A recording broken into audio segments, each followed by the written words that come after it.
Apple recreated in his own home, a ridiculously expensive home for that matter. Of course, there is one teeny tiny difference between the original painting and Kanye's version. Oh Lord. Hey everyone, what's up and welcome back to the Peachiest channel on the internet. I'm your host Peach, and today we're looking at the dumbest things that billionaires spent their money on. Can't relate to that because I'm broke. If you're broke too, smash that like button, leave me a comment down below, and obviously subscribe to Peach via Peach. And now we'll continue on with the video. Billionaire hedge fund manager Steve Cohen, it was a case of a little bit from column A and a little bit from column B. The money-loaded investor purchased perhaps the world's most bizarre work of contemporary art back in 2004. Cast your eye toward this 14-foot tiger shark, perfectly preserved thanks to a combination of alcohol and formaldehyde. This piece was originally purchased by art connoisseur Charles Saatchi for, get this, $93,000. But that was way back in 1992. When it changed hands to Steve Cohen, that number absolutely skyrocketed. While the official figure is undisclosed, New York Magazine reported the purchase to be between $8 and $12 million. Ridiculous, right? Great. And I'm sorry, but the shark doesn't even look that good. Like, its face looked like it was like getting rotten. You know, like it didn't look fresh. It didn't, like it looked rotten. Obviously it's dead, but can you imagine having that much money that you're like, I'm gonna buy a dead shark that's preserved in an ugly tank. I'm sorry, that tank didn't even look good. Also, what room is that in? His museum room? Like, he had weird paintings or something else in the back, and then it's just the shark in the middle, so he's just like, what are you gonna do? Have dinner parties in there? No, you literally walk in, here's my shark, spent 12 million on it, then you walk out. Can't see him spending his day in there with the shark. An Indian textile magnate named Dada Puge attracted headlines all over the world in 2013 when he custom ordered a shirt made entirely out of gold. Weighing around 4 kilos, the shirt was worth a reported $250,000. A tailor custom-made the 22-karat pure gold shirt for him and decorated it with 7 Swarovski crystal buttons and an accompanying flashy gold belt in a matching design. The same year, Puge earned a spot in the Guinness Book of World Records for the world's most expensive shirt. Well, that's a stupid purchase. I'm gonna say what we're all thinking. It's kind of ugly, right? It's kind of ugly. Also, how do you wash that thing? Like, we sweat, we have odor. Maybe he's so rich he just doesn't sweat. I don't know. That shirt gotta get stinky at some point. Maybe you have to hand wash it. He'd probably spend thousands of dollars trying to wash it every time you wore it. And dote on them with treats and affection. But few people would opt to pay an unbelievable $3.2 million for a single dog collar. For a dog? Manufactured by a company appropriately called I Love Dog Diamonds Company. The collar takes 12 weeks to make. Critics point out that a dog doesn't care how expensive their collar is, and the money would be better spent on animal welfare projects or a charity. Yeah. And apparently the public is mostly in agreement. I Love Dog Diamonds Company reports that there is virtually no demand for their exorbitant collar, which is made of 1,600 diamonds weighing 52 carats set in 18 carats of white gold. They offer a more economically priced collar with 600 handset diamonds and an 8.5 carat sapphire. But both of these products pale in comparison to a $4.5 million dog tiara, which was debuted at a Hong Kong dog show in 2009. This proves that billionaires are willing to spend anything to show their love for their pets. Who is buying a diamond collar for their dogs? Paris Hilton? Probably, honestly, probably. Oh, Lord. Honestly, the dogs, they go outside, they roll around, they get dirty, they lose diamonds, it chips. Anything could happen. Diamonds don't chip though, right? Because they're diamonds. But you get what I'm saying. Like, it's gonna endure some wear and tear unless it's like a princess dog, and since it has so much money, it's just pampered. It doesn't go outside, you know? It has its own toilet and bathroom in the house. Anyway.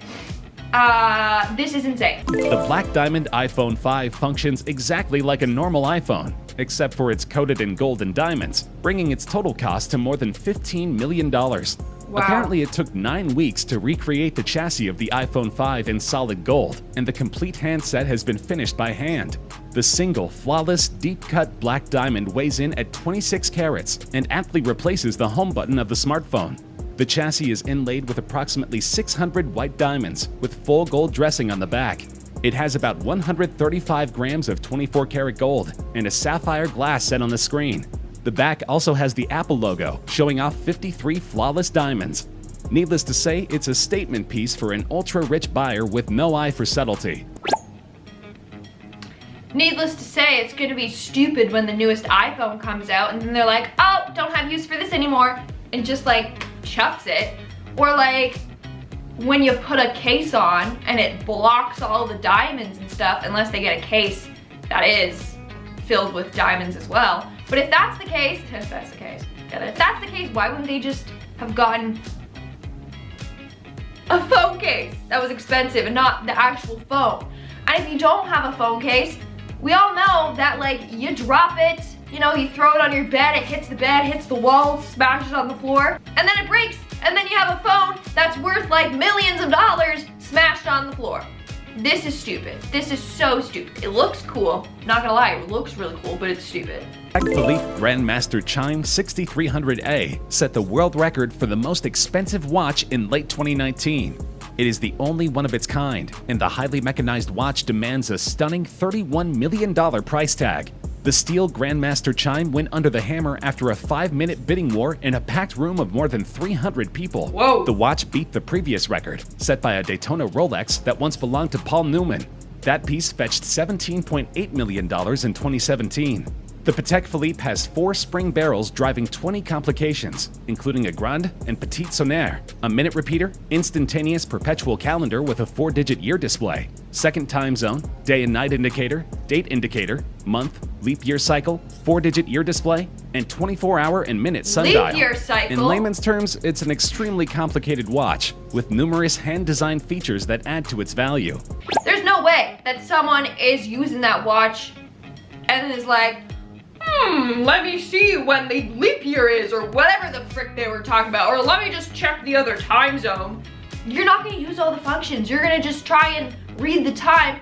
Half the time people don't even know how to read the time, like that way. So they're gonna be like, 5, 10, 15, 20, 25, 30, okay. Like it's just all for show. We all know that the watch is all for show, and it's stupid. What makes me mad is that people have that much money and they literally could fix like world hunger, or, you know, donate the money to a good cause, like to me. Is the priceless, world-famous ceiling painting in the Sistine Chapel. Buying this centuries-old artwork would be near impossible, so guess who, none other than Kanye West, went ahead and did the next best thing. For a cool $350,000, almost 100 times the average American salary, the divisive rapper had the Sistine Chapel recreated in his own home, a ridiculously expensive home, for that matter. Of course, there is one teeny tiny difference between the original painting and Kanye's version. Lord. Can you see it? Yeezy has decided that he should be God. There's no way that this is real. Like he actually had his face painted on his ceiling, recreating the Sistine Chapel painting. Also, $350,000 is like nothing compared to like the other things that we've been seeing on this list. I was expecting it to be way more. Like that painter could have upped the price, you know? Unless they should have like resurrected, who painted it? Michelangelo? I don't know. I was gonna say they should resurrect him from the dead, have him paint it, then it would be worth millions of dollars. There are rumors of celebrities owning solid gold bathroom appliances, such as Mike Tyson's solid gold bathtub, or numerous examples of solid gold toilets. But there is a new trend among the rich and famous to construct bathrooms entirely out of solid gold. One such estate is in Surrey, England. It boasts 2 full copper bathtubs and gold Italian-made wash basins. In total, the property costs £3.7 million. Another is the bathroom of a deluxe suite at a Dubai hotel. If you're willing to spend $9,000 a night to stay in this luxe room, you'll have access to a solid gold bathroom as well. Okay, the bathroom in the hotel is actually beautiful, like it looks beautiful. The other one from England, sorry, it looked a little ugly. Also, you know what's sad is that like a torn down, gross, small home in Toronto is like worth $1 million. Just take that in. There's no way I'm ever buying a house. That's disgusting. Of all of Roman's countless insane purchases, there is one we just can't stop drooling over. Take a peek at this monster of a yacht. Dubbed the Eclipse, this incredible super yacht was acquired back in 2010, following a whopping 5 years of design and construction. The boat can accommodate up to 66 crew and 36 guest members, boasts a 52-foot swimming pool, and an interior that would rival even some of America's most luxurious houses. All up, the Eclipse offers 6,000 square feet of living space, spread across 11 lavish staterooms and suites. The yacht itself is marvelous, How much is it? that we can't deny. But because of their colossal upkeep and maintenance costs, seldom is a boat an intelligent investment. Okay, so let's talk numbers. The yacht is currently priced at over $500 million. Yes, with a B, I said billion. And if the purchase price wasn't eye-watering enough, he spends an additional $65 million to maintain the super yacht every single darn year. This is the definition of rich. Like, this is rich. Like, he took rich to a whole new level. I don't even know who this dude is or what he does for a living, but I need to know and I need to hop on that. $65 million a year just to maintain it. And $500 million. Holy whoa! Hair grows too long? Most people get a cheap haircut from a local barber, or for a special occasion, opt to pay a couple $100s for styling at a salon. But for the highly controversial Sultan of Brunei, a cheap haircut simply won't do. Instead, he had a stylist flown out from England for a total cost of $24,000 for a single haircut. Wow. By some estimates, the Sultan was once the richest man in the world, with a fortune of $40 billion. But that doesn't seem to justify the price of his average-looking haircut. The Times reported that Bolkiah flies out his favorite barber from London, where he works at the Dorchester Hotel in Mayfair. He goes regularly, sometimes every 3 or 4 weeks. The Sultan flies him first class at a cost of about $12,000. Everything is paid for. Hotel, luxury food. It's a case of just keep signing, that's all. The barber is then given an envelope with thousands of dollars in it, the Times said. Many people are critical of the Sultan for his lavish lifestyle and controversial politics, including making homosexuality a capital punishment. Oh, screw you. Screw you to that last point. Screw that. Okay. I think I need to become a hairdresser. His haircut isn't anything special. I bet the man from England, the hairdresser's probably like, oh yes, this is like 14 karat shampoo I'm rubbing into your head right now. Ooh. Meanwhile, it's just like herbal essence. You would totally fool someone with that much money. Holy. He's probably like, oh yes, now I'm brushing your hair with the finest comb in England. Bro, his haircut doesn't even look that special like they were saying. He's a good scam artist, that's all I'm saying. And in our number 1 spot today, let's see what we got. Okay. Mukesh Ambani is a veritable poster child for irresponsible wealth. The mogul is the richest man in India, with a net worth of over $50 billion. Rather than aiding the extreme poverty in his home country, Ambani opts to live an opulent and flashy lifestyle. Nothing is more ostentatious than Ambani's $2 billion personal skyscraper and home, Antilla.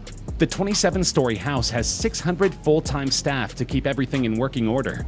Shockingly, the house is only intended for Indian billionaire Mukesh Ambani and his family of 5, with all the additional space meant to accommodate luxuries for their enjoyment.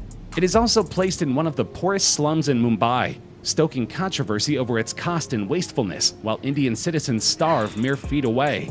There are 3 helipads on the roof, an entire floor dedicated to servicing Ambani's many cars, a health floor with a jacuzzi, an indoor pool, and ice room for the family to experience snow indoors, in addition to 6 separate floors just for parking.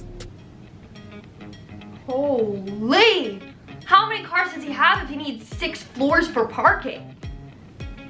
Is it like 1 parking spot per floor? I don't know. What I find disgusting is how he has $50 billion and he's just like, you know, instead of helping the poverty issue in India, I'm gonna build a really big house that's really expensive right in the poorest area. Yeah, that sounds about good. Like, I get it, people who are rich want to stay rich, but like, there's no way you're gonna use that much money before you pass away. So you might as well Give it to a good cause. Holy. I wanna be a millionaire so freaking bad. All right, guys, that's all for today's video. Let me know in the comments below which one of these purchases you thought was the stupidest. Honestly, let me know. The haircut, pretty dumb if you ask me. With that being said, if you like this video like I did and you want to see part 2, then smash that like button, comment something down below, and obviously subscribe to Peach. Be a Peach. Help me get money, honestly. Help me get money. I've been your host, Lindsay Ivan, aka Peach. Stick around for some bloopers, and I'll see you when I see ya. Stay peachy.